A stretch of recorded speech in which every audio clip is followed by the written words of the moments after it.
historien, et compte tenu de l'importance que les événements ont dans la mémoire corse, et même au-delà de la Corse, hein, bien sûr, c'était l'occasion de raconter par le menu ces événements, mais également de se pencher sur les origines, car il y a beaucoup d'origines à ces événements, et puis aussi les conséquences que l'on retrouve jusqu'à aujourd'hui avec toute cette thématique du processus d'autonomie de la Corse.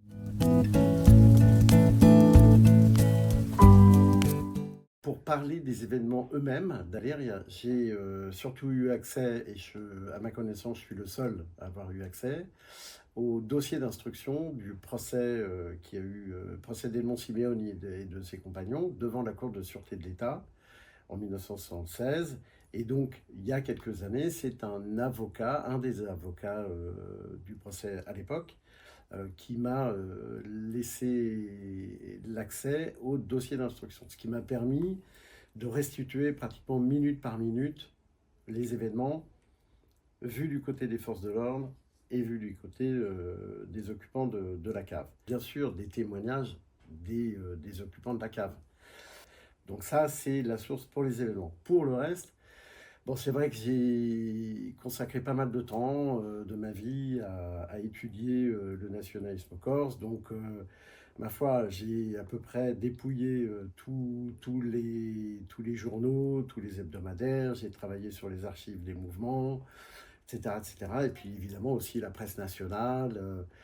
Une bibliographie très abondante, enfin voilà, c'est tout ce corpus très varié, très complet, qui m'a permis d'écrire ce livre qui, à ma connaissance, en fait, est le seul livre qui parle vraiment des événements d'Aléria. Donc pourtant, à l'extérieur, on aurait pu s'attendre à ce qu'il y ait plus d'ouvrages. Il y a donc ce livre-là, et puis une bande dessinée avec un scénario de Frédéric Bertocchini, mais c'est tout.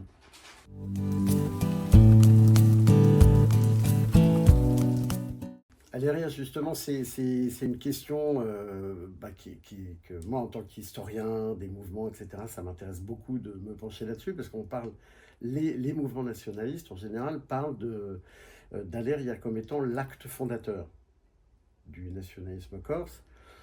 Il faut s'entendre sur ce qu'est un acte fondateur. Je vais faire une analogie très rapidement. L'adoption de la Constitution de 1958, c'est l'acte fondateur de la Ve République. Mai 68, c'est un événement qui a changé le cours des choses. Et bien, c'est exactement la même chose pour Aléria. En fait, ce n'est pas l'acte fondateur. L'acte fondateur, ça peut être, par exemple, un manifeste pour l'ethnie corse qui avait été publié en 1964 par Max Simeoni, donc le frère aîné d'Edmond, et un autre, Paul Marxetta. Et Aléria, c'est l'événement qui va tout faire basculer.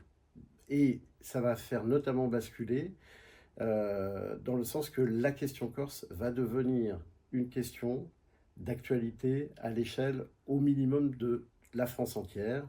La question corse ne va plus quitter les préoccupations de Paris à partir d'Aléria.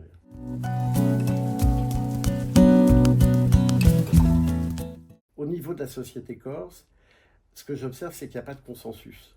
C'est-à-dire que pour l'instant, ça reste un événement qui est surtout, qui intéresse surtout la sphère nationaliste, la famille au sens très large nationaliste.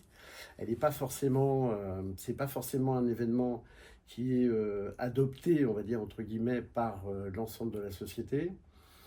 Il n'y a pas véritablement de consensus. Ce qui renvoie au fait, c'est comment on commémore un événement qui ne fait pas consensus. Alors, une des raisons pour lesquelles il n'y a pas, à mon avis, consensus, c'est que aussi l'histoire est toujours en train de s'écrire.